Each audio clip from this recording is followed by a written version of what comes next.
No mai, haere mai. Welcome to 3 News. New data out today shows the inflation battle is far from over. Food prices were up 4.6% in the year to June. That's following a 4.4% rise in May. It is the 8th month in a row that food prices have gone up, and it's being driven by dairy products. The average price of a 1 kilogram block of cheese was $13. That's up 30% on last year. While the price of a block of butter, half a kilogram, shot up 46.5% to $8.60. As political correspondent Zane Small reports, it coincides with a rise of nearly 20,000 people receiving the Jobseeker benefit. The local government conference in Christchurch graced by the Deputy Prime Minister, who delivered a not-so-graceful message to councils. It's certainly true that everyone's angry at you. It's certainly true that 12.2% is a very steep rate rise that many people cannot afford. So the government is looking at capping rates. But the opposition advises be careful. There's a real risk that if the government caps council rates without being clear on how else they can fund the things they need to do, that residents will actually just end up paying in other ways. So the cost of your rubbish collection will go up, for example, because council will pull its subsidies for rubbish collection because they can't afford it anymore. So there's a real potential that households will end up worse off. Figures out today give insight into the financial pressure households are already under. Food prices were up 4.6% in the year to June, following a 4.4% rise in May.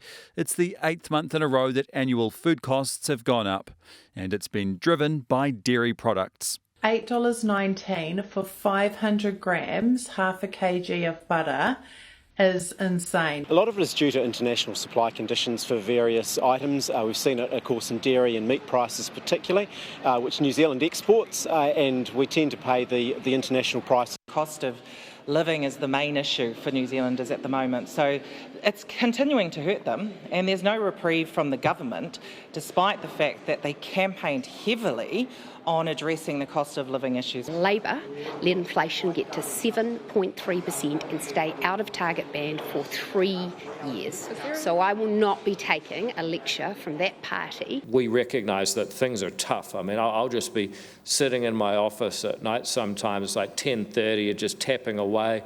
Nicola storms in, starts going down the back of my couches. I'm like, Nicola, it's not that bad. But that's how bad we are, looking for a few pennies down the back of the couch sometimes. For an actual reflection of the tough economic times, benefit numbers out today show there are now more than 216,000 people on Jobseeker support, up nearly 20,000 compared to the same time last year.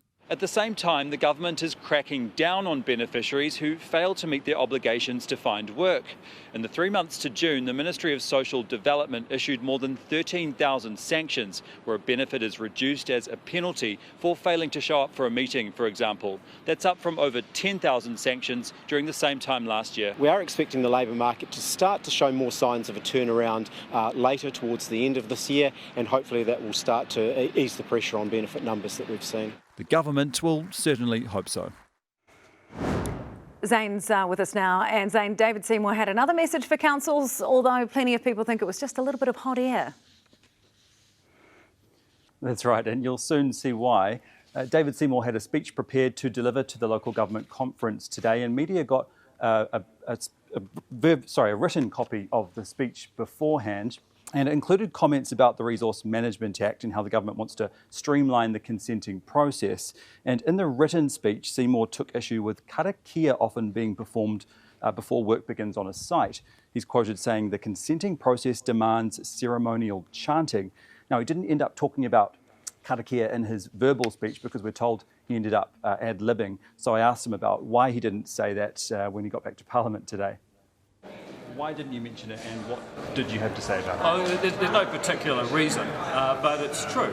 You know, I don't expect a priest to show up every time I break wind. I don't expect a priest to show up every time I break ground on a new building, and I don't think that you need a kaumatua to come and say karakia either.